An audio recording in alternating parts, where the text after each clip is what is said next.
तो एक ही साल में गरीबी खत्म हो जाए। और अगर 18 लाख करोड़ रुपए का सोना ही खरीद लें तो हमारे हर गांव की सड़क सोने से बन जाए। माने देश का विकास होने में देर नहीं लगेगी। अगर इतना बड़ा धन आपके हाथ में है तो 2-3 साल में तो इस देश को सोने की चिड़िया बना सकते हैं आप। 1 साल का 18 लाख करोड़, 2 साल का 36 लाख करोड़, और पूरा ले लें तो 20 लाख 40 लाख करोड़। बहुत बड़ी रकम है, बहुत बड़ा अमाउंट है ये।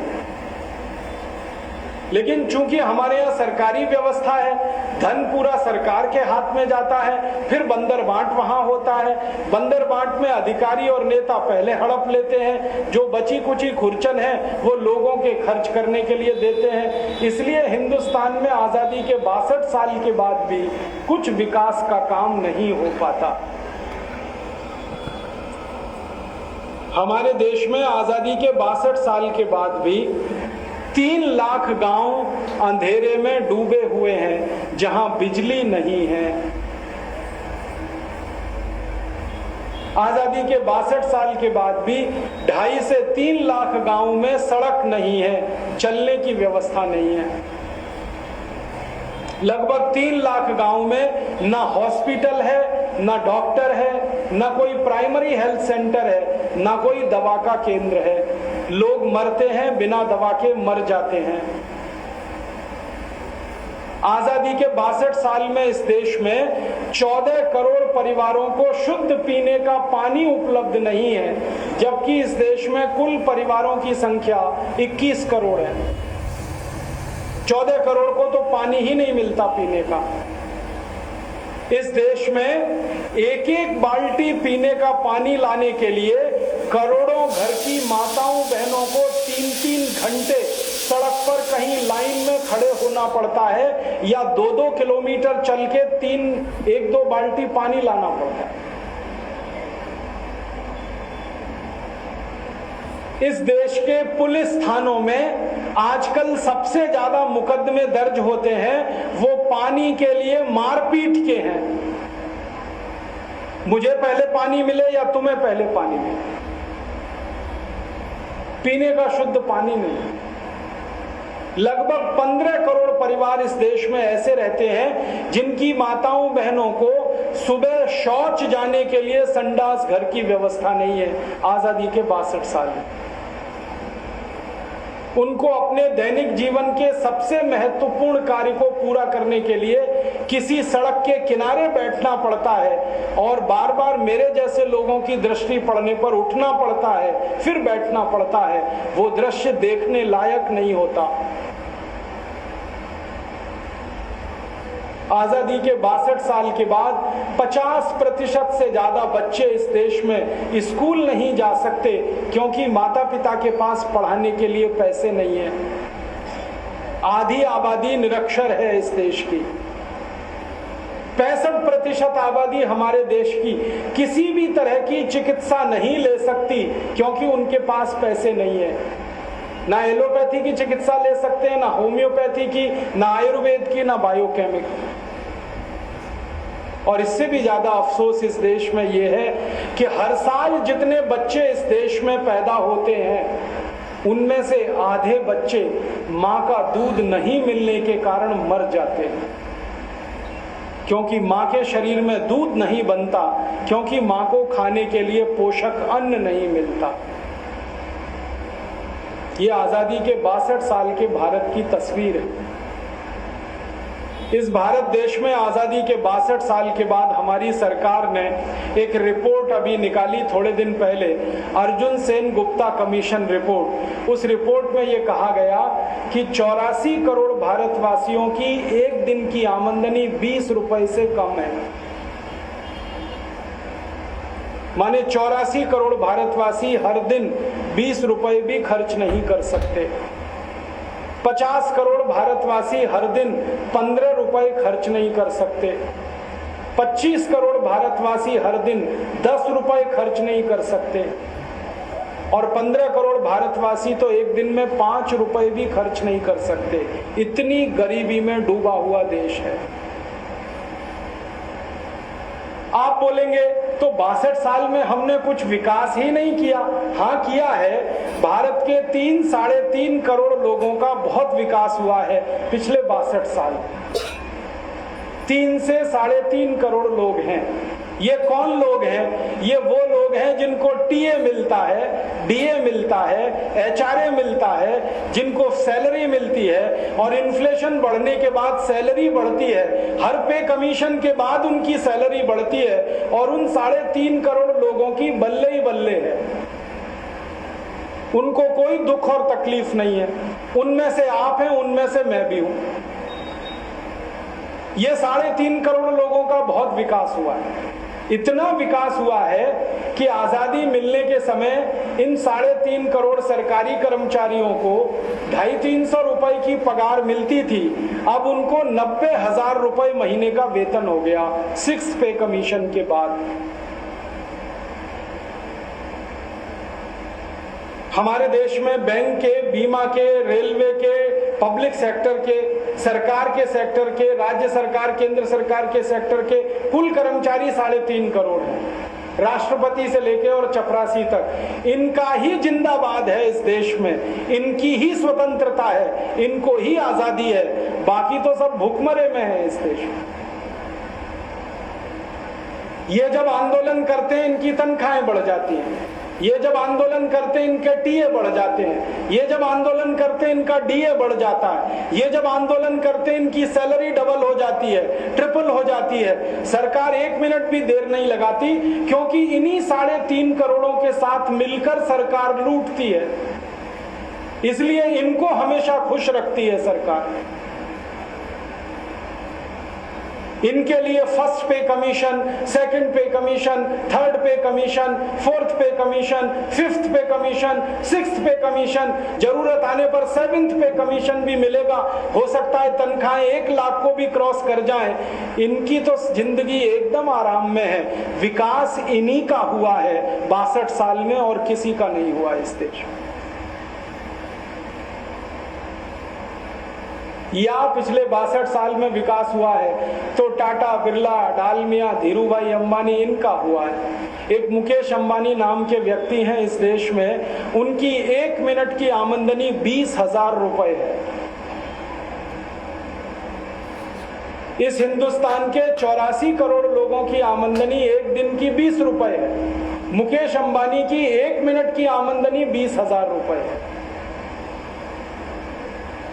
और ऐसी स्थिति में मुकेश अंबानी जैसे लोग क्या करते हैं, वो अपनी बीवी के जन्मदिन पर हवाई जहाज गिफ्ट कर सकते हैं। ये इस देश में होता है।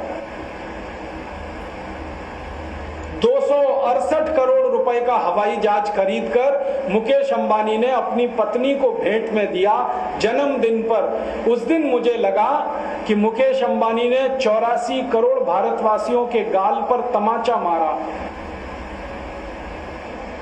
जिनको 1 दिन में 20 रुपए नहीं मिलते, और यहाँ एक एक आदमी अपनी बीवी को हवाई जहाज गिफ्ट करता है। उस दिन मैंने सोचना शुरू किया तो मुझे लगा आजादी मुकेश अंबानी को मिली है, आजादी अनिल अंबानी को मिली है, आजादी टाटा, बिरला, डालमिया को मिली है, आजादी 300 घरानों को मिली है, आजादी 3.5 करोड़ सरकारी कर्मचारियों को मिली है, जिनको 6 पे कमीशन हो गया है, जिनके टीए डीए बढ़ते जा रहे हैं। बाकी हिंदुस्तान तो गरीबी में, जला हालत में मरने के लिए बैठा हुआ है।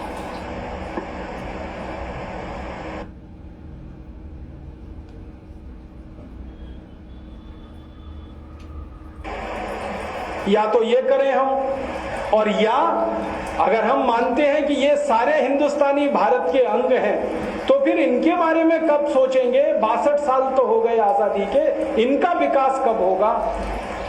ये देश की मुख्य धारा में कब शामिल होंगे? इनके बच्चे कब पढ़ लिख कर IAS बनेंगे? इनके बच्चे कब पढ़ लिख कर इंजीनियर, डॉक्टर, चार्टर्ड अकाउंटेंट बनेंगे? वो भी तो इस देश के नागरिक हैं। संविधान ने उनको भी नागरिक होने का अधिकार दिया है। हम अकेले नागरिक नहीं हैं, वो भी नागरिक हैं इस देश के। और ऐसी स्थिति में एक ही बात याद आती है कि अंग्रेजों के जमाने में यही किया गया था। अंग्रेजों का विकास हो, अंग्रेजों के नजदीकियों का विकास हो, बाकी हिंदुस्तान गरीबी में डूब जाए, अंग्रेजों को कोई मतलब नहीं था। अब आजादी के 62 साल में भी यही है। सरकार का विकास हो, सरकारी कर्मचारियों का विकास हो, नेताओं का विकास हो और उनके नजदीकी लोगों का विकास हो, बाकी हिंदुस्तान डूब जाए जलालत में, किसी को कोई फर्क नहीं पड़ता। इस देश में जब अखबारों में खबरें छपती हैं कि वनवासी और आदिवासी समाज के लोग जहरीले पत्ते खाकर मर जाते हैं, इस देश के किसी नेता के पेट का पानी नहीं हिलता, किसी को शर्म नहीं आती अपने ऊपर। ऐसा देश हमने बनाया। अब दुख इसी बात का है कि आजादी के पहले लूट की व्यवस्था, आजादी के बाद भी वही लूट की व्यवस्था। लूट की व्यवस्था में तो गरीबी ही आती है, कोई देश समृद्धशाली नहीं बनता। अब लूटा जा रहा है इस देश को हर साल 20 लाख करोड़ के आसपास, तो गरीबी ही आएगी, भूखमरी ही आएगी, कोई देश समृद्धशाली नहीं बन पाएगा। तब हमें सोचने के लिए मजबूर होना पड़ता है कि आखिर इस देश को हमें क्या करना है। ऐसे ही चलते देना है, ऐसे ही जाते देना है, या इस देश को कहीं ब्रेक लगानी है और ठीक करना है, इसकी व्यवस्थाओं को दुरुस्त करना है। हम लोगों को जब ये लगता है कि अब पानी बहुत ज्यादा सिर के ऊपर से निकल रहा है और बर्दाश्त के बाहर हो गया है, इस देश में ऐसी हालत पैदा हो गई है, तो कुछ तो करना पड़ेगा, कुछ तो करना होगा, कुछ तो सोचना होगा, नहीं तो हर पीढ़ी ऐसे ही निकलती जाएगी और समय भी हाथ से निकलता जाएगा। तब ये सारे प्रश्नों को ध्यान में रखकर हम लोगों ने ये भारत स्वाभिमान अभियान बनाया है, इसको शुरू किया है इन व्यवस्थाओं को बदलने के लिए जो अंग्रेजों के जमाने से चली आ रही हैं, लूट पर आधारित हैं, अत्याचार पर आधारित हैं, इस देश के लोगों के शोषण पर आधारित हैं। इन व्यवस्थाओं को बदलने के लिए भारत स्वाभिमान अभियान है। आप बोलेंगे क्या हम इन व्यवस्थाओं को बदल पाएंगे? हमारा तो संकल्प है कि हम बदल पाएंगे। अब आपका संकल्प क्या कहता है वो आपको तय करना है। हम तो मानते हैं कि हम बदल पाएंगे, आप भी मानते हैं कि बदल पाएंगे, तो आप हमारे साथ आ जाइए। आपको लगता है कि नहीं बदल पाएंगे, तो आप किनारे खड़े होकर देखिए, जब व्यवस्थाएं बदलने लगेंगी तब साथ आ जाइए। हमारे देश में जब 1942 का आंदोलन हुआ भारत छोड़ो, तो गांधी जी से बहुत लोग पूछते थे क्या अंग्रेज भारत छोड़ देंगे? तो गांधी जी यही कहा करते थे कि तुम साथ में आ जाओगे तो जल्दी छोड़ देंगे, नहीं आओगे तो भी अंग्रेज तो भारत छोड़ेंगे ही, तुम्हें अफसोस होगा कि भारत छुड़वाने में तुम शामिल नहीं थे। वही जवाब हमारा है। अब गांधी जी को अगर इतना आत्मविश्वास था कि अंग्रेजों से भारत हम छुड़ा लेंगे, तो हमको ये विश्वास है कि इन काले अंग्रेजों से भी हम इस भारत को छुड़ा लेंगे। इस व्यवस्था को तो हम बदल ही लेंगे और इसकी शुरुआत हमने की है। पहला कदम हमने उठाया है और वो पहला कदम हमारा यही है कि भारत देश में भ्रष्टाचार की, लूटखोरी की जो व्यवस्था बन गई है, इसको हम पहले ठीक करना चाहते हैं, दुरुस्त करना चाहते हैं, क्योंकि बहुत सारी समस्याओं की जड़ यही है, भ्रष्टाचार, लूटखोरी।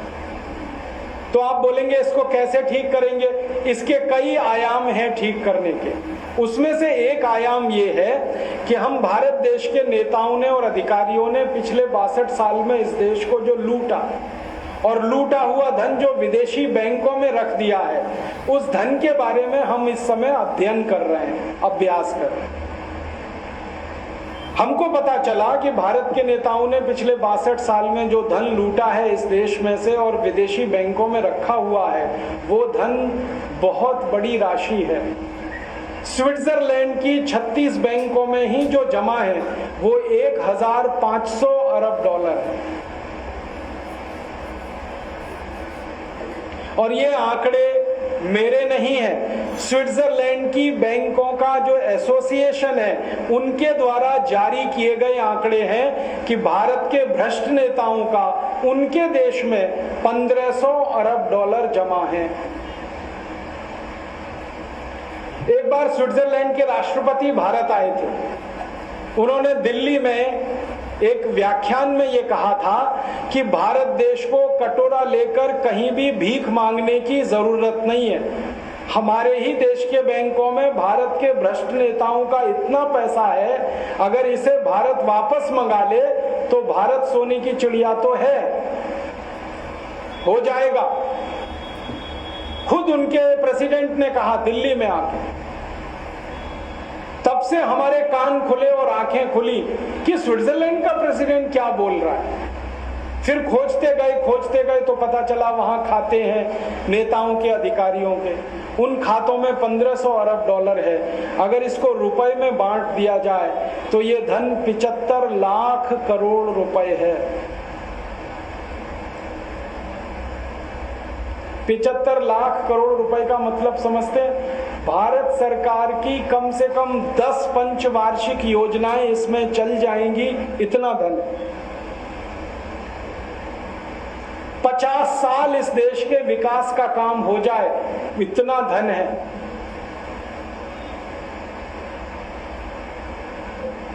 ये धन सारा हमारे देश से लूटकर विदेशों में जमा किया गया। और अभी थोड़े दिन से और एक जानकारी मिली, वो ये कि स्विट्जरलैंड के अलावा दुनिया में कुछ और देश हैं, जैसे छोटे छोटे देश हैं। एक पनामा नाम का देश है, बहुत छोटा सा देश है। वो टैक्स हेवन कंट्री है, वहां टैक्स नहीं है, इसलिए सारा काला धन लोग वहां जमा करते हैं। एक छोटा सा देश है, उसका नाम है गिनी बिसाऊ। एक छोटा सा देश है, उसका नाम है लिचेस्टन। एक छोटा सा देश है, उसका नाम है ट्रिनिडॉड। एक छोटा सा देश है, उसका नाम है टोबैगो। ऐसे छोटे छोटे कई देश हैं, वहां भी भारतवासियों का धन जमा है और वो 35 लाख करोड़, माने कुल मिलाकर 110 लाख करोड़ रुपए इस देश की लूट का धन विदेशी बैंकों में है। भारत स्वाभिमान की तरफ से हम पहला काम जो करने जा रहे हैं वो यही है कि ये जो विदेशी बैंकों में रखा हुआ 110 लाख करोड़ का धन है, ये भारत की राष्ट्रीय संपत्ति है और हर हालत में इसे भारत वापस लाना ही होगा। आप बोलेंगे क्या ये संभव है? हाँ, ये संभव है। कैसे संभव है? ये धन वापस लाना 4 तरीकों से संभव है। पहला तरीका ये है कि भारत की संसद इसके लिए कानून बनाए।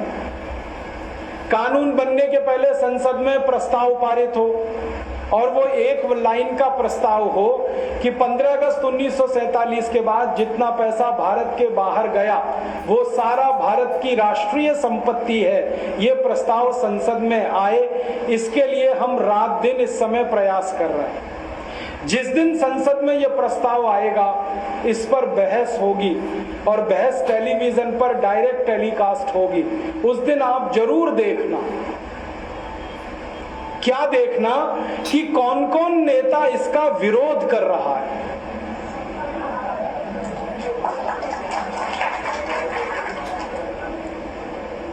जब आप ये देखोगे कि कौन कौन विरोध कर रहा है तो पक्की बात है हरामी वही है और पैसा उसी का स्विस बैंक है।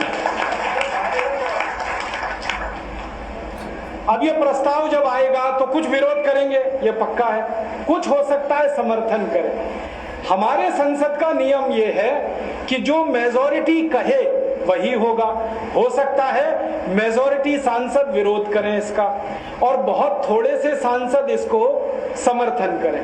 ये भी हो सकता है सबके सब विरोध करें, कोई इसका समर्थन ना करे, ये हो सकता है। हमें इसका अंदाजा है, लेकिन फिर भी ये प्रस्ताव हम लाना चाहते हैं ताकि पूरा देश अपनी आंखों से देखे कि हरामखोर कौन कौन वहां बैठा हुआ है।